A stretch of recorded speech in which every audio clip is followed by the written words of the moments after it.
Dave Mazza, welcome back to TFNN. Hey, thanks for having me. Absolutely. Let's talk about this. Of course, every morning that we wake up now, Dave, ETFs are on the front page of the Wall Street Journal. I mean, on a continual basis. I mean, you got to be elated. I mean, when you think about that, in 20 years ago there wasn't a business. Now it's the biggest business. It seems that when you start putting these funds together, it's almost like a financial advisor could have 2 or 3 or 4 different of your ETFs to basically stack up and have a professional fund. Well, that's the beauty of ETFs. So whether you're talking about one beta ETFs that could give you low cost access to equities and fixed income, if you're a set it and forget it, and you could do that at a couple basis points, right? Yes. Think about 20 years ago, that would have cost you 2% to build a diversified portfolio, or funds in between, sectors, industries, thematic funds, where you can build around portfolios like that. And then, of course, for traders, are leverage and inverse funds. But it's all the same type of wrapper. And the ETF is really just the wrapper of securities. But it takes the idea of a mutual fund, so give me diversified exposure to a group of securities, but put it on an exchange. When you do that, you can go long, you can go short, you can buy it on margin if that's for you. Sure. So it just has much more flexibility than the mutual fund structure. And actually, in most cases, it's more tax efficient, because of the way the ETF is actually built and the way the securities are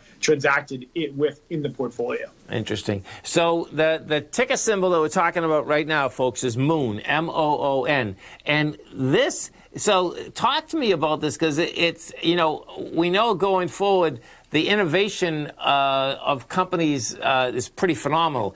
But that's what kind of this is, right? This is like a innovation, companies that are going forward, they're going to basically change how we live.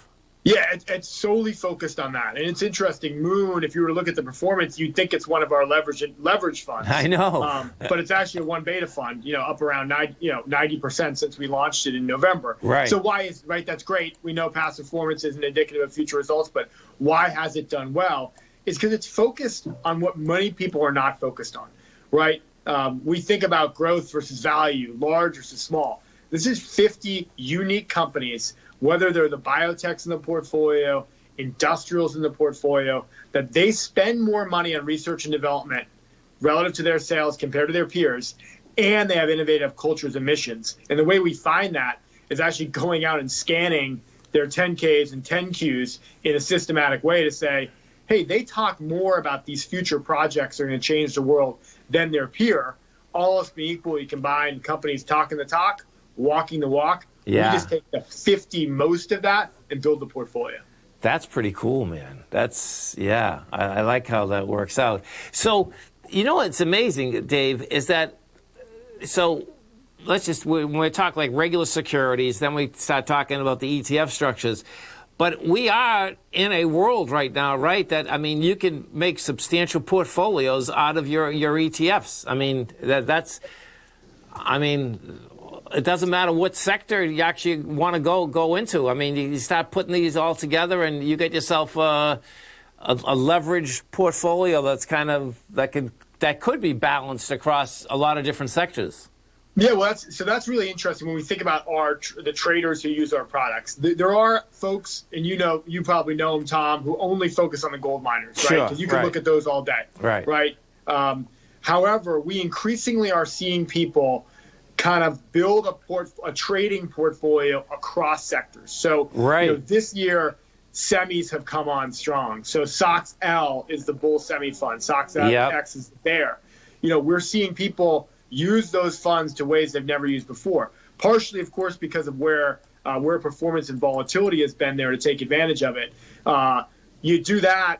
You can also look at FAS and FAZ. Financial, because of where rates are going now, sure, financials have gotten interesting from a trading perspective. They haven't, same with energy, right? ERX and ERY, not to throw out every ticker in our book, but the point, I think your point is that you got the miners over here, everybody knows them, but there's all these other sectors and industries that you can put in your portfolio to take advantage of them, to take advantage of those short-term moves. That's happening in the semi space, especially we've seen unbelievable inflows around this earnings season Yeah. as people have kind of traded the potential for volatility coming out of these names.